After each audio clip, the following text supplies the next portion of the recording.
Hello guys, ഞാനിപ്പോൾ ഉള്ളത് ത്രിപുര അഗർത്തലയിലുള്ളൊരു മാർക്കറ്റിലാണ്. ഇവിടുന്ന് കുറച്ച് പച്ചക്കറികളും മീനൊക്കെ വാങ്ങിക്കാൻ വന്നതാണ്. അപ്പോൾ ഇവിടുത്തെ മാർക്കറ്റ് എങ്ങനെയാണ് നമുക്കൊന്ന് കാണാം. ഇതാണ് ഗായ്സ് ഇവിടുത്തെ മാർക്കറ്റ്. തുടക്കത്തിൽ തന്നെ പച്ചക്കറിയൊക്കെയാണുള്ളത്. ഈ മാർക്കറ്റിൽ കാണുന്ന ഭൂരിഭാഗം പച്ചക്കറികളും ഇവിടെ തന്നെ കൃഷി ചെയ്യുന്നതാണ്. ഇവിടുത്തെ ഗ്രാമീണരായിട്ടുള്ള ആളുകൾ അവരുടെ പറമ്പുകളിൽ കൃഷി ചെയ്യുന്നത് ഈ മാർക്കറ്റിൽ കൊണ്ടുവച്ച് വിൽക്കുന്ന ഒരു സിസ്റ്റമാണ് ഇവിടെ പ്രധാനമായിട്ടും കാണാൻ പറ്റുന്നത്. ഇതിന് ശേഷം വരുന്നത് മത്സ്യമാണ്. ഇവിടെ കടലില്ലാത്തത് കൊണ്ട് തന്നെ പുഴകളിൽ നിന്ന് കിട്ടുന്ന, അയലുകളിൽ നിന്നും കുളങ്ങളിൽ നിന്നൊക്കെ കിട്ടുന്ന മീനാണ്. മത്സ്യങ്ങൾ ഇങ്ങനെ നിലത്ത് തീറ്റ് ഇട്ട് വെച്ചിട്ടാണ് വിൽക്കുന്നത്. ഒരുപാട് കച്ചവടക്കാരുണ്ട്. നമ്മൾ മീൻ വാങ്ങാൻ വന്നിട്ടുള്ളതാണ്. 150 രൂപയാണ് ഈ കാണുന്ന മീനിന്. ഇത് വലിയ ടാങ്കുകളിലും കുളങ്ങളിലും ഇട്ടിട്ടാണ് വളർത്തുന്നത്. ഇവിടെ കടലില്ലാത്തതുകൊണ്ട് തന്നെ മത്സ്യം ഇവിടുന്ന് ഇങ്ങനെ വാങ്ങിക്കുന്ന സമയത്ത് അവർ തന്നെ കട്ട് ചെയ്തിട്ടാണ് നമുക്ക് തരിക. എല്ലാം ക്ലീൻ ചെയ്ത് കട്ട് ചെയ്ത് പീസാക്കി നമ്മൾ ആവശ്യപ്പെടുന്ന രീതിയിൽ കട്ട് ചെയ്തിട്ട് നമുക്ക് തരും. വലിയ കത്തികൾ ഉപയോഗിച്ചാണ് കട്ട് ചെയ്യുന്നത്. കാണുന്ന നമ്മളെ കൊടുവാൾ തല തിരിച്ചു വെച്ചിട്ടാണ് കട്ട് ചെയ്യുന്നത്. നമ്മളെ നാട്ടിൽ നിന്ന് കുറച്ച് ഡിഫറെൻ്റ് ആണ് കട്ടിങ് ഒക്കെ തന്നെ.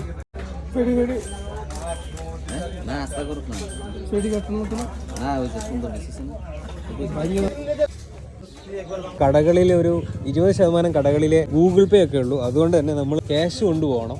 ഈ മീൻ മാർക്കറ്റിന്റെ തൊട്ട് പുറകിലായിട്ട് തന്നെ ചിക്കൻ, മട്ടൻ, പോർക്കൊക്കെ കിട്ടും. ബീഫ് ഇവിടെ കിട്ടില്ല, നിരോധനമാണ്. ഇവിടെ പോർക്കൊക്കെ കാണാം. ഫുൾ മീറ്റ് മാർക്കറ്റാണ്.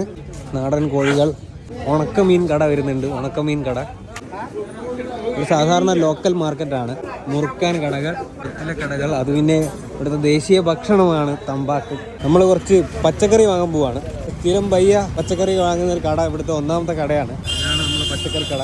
ഒരുവിധപ്പെട്ട എല്ലാ പച്ചക്കറികളും ഇവിടെ ഉണ്ട്.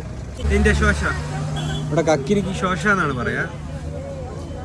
എക്റ്റ, ദിറ്റ, തീറ്റ എന്നൊക്കെ പറയുന്നത് ഹിന്ദി പോലെ തന്നെയാണ്. എക്റ്റ വെച്ചാൽ 1, ദിറ്റ 2, തീറ്റ. കുറച്ച് ബംഗാളി പഠിച്ചു തരികയാണ് ഗൈസ്. പച്ചക്കറി വാങ്ങിയിരിക്കുകയാണ്. 80 രൂപയുടെ പച്ചക്കറിയാണ് വാങ്ങിയിട്ടുള്ളത്. ഈ കടയിലും ഗൂഗിൾ പേ ഇല്ല, അതുകൊണ്ട് നമ്മൾ കാശ് കൊടുക്കുകയാണ്. ബിസ്റ്റക്ക ടൊമാറ്റോ. നമ്മളെ വണ്ടി ഇവിടെ ഉണ്ട്. ഇനി നേരെ വീട്ടിലേക്ക് പോവുകയാണ് ഗായ്സ്. ഇതാണ് നമ്മൾ താമസിക്കുന്ന വീട്. ഇവിടെയുള്ള വീടുകളൊക്കെ തന്നെ മണ്ണുകൊണ്ട് ഉണ്ടാക്കിയ വീടുകളാണ് എല്ലാ വീടുകളും. ഇത് പുതുതായിട്ട് നമ്മളുടെ ഗൃഹപദ്ധതിയിൽ 1 ലക്ഷം രൂപ ലഭിക്കും.